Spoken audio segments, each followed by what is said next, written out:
मित्रांनो, सध्या भारतीय क्रिकेटला दुखापतीने ग्रासले आहे.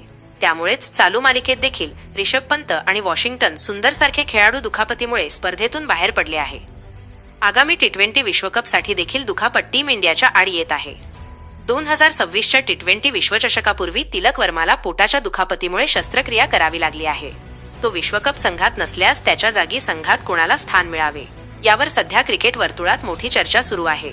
क्रिकेट दिग्गजांनी अनेक पर्याय निवडले आहे. तेच आजच्या व्हिडिओतून जाणून घेऊ. त्यासाठी व्हिडिओ शेवटपर्यंत जरूर पहा. पर्याय नंबर 3, रियान पराग. जर टीम इंडियाला अशा खेळाडूची गरज असेल जो फलंदाजीसोबत थोडी गोलंदाजीही करू शकेल, तर रियान पराग हा उत्तम पर्याय आहे. तो मधल्या फळीत आक्रमक फलंदाजी करू शकतो. पराग हा एक उपयुक्त फिरकी गोलंदाज देखील आहे, जो टिळक वर्माची उणीव भरून काढू शकतो. त्यानंतर पर्याय नंबर 2, ऋतुराज गायकवाड. ऋतुराज गायकवाड घरेलू क्रिकेटमध्ये सध्या जबरदस्त कामगिरी करत आहे.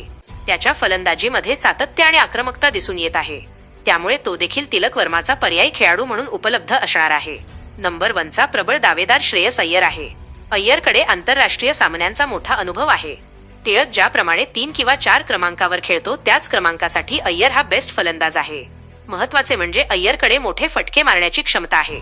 त्यामुळे अनेक तज्ज्ञांच्या मते श्रेयस अय्यरचं तिलक वर्माचा सर्वोत्तम पर्याय असणार आहे. यासह मित्रांनो, यशस्वी जयस्वाल आणि ईशान किशनकडे देखील चाहते आणि निवडकर्त्यांचे लक्ष असणार आहे.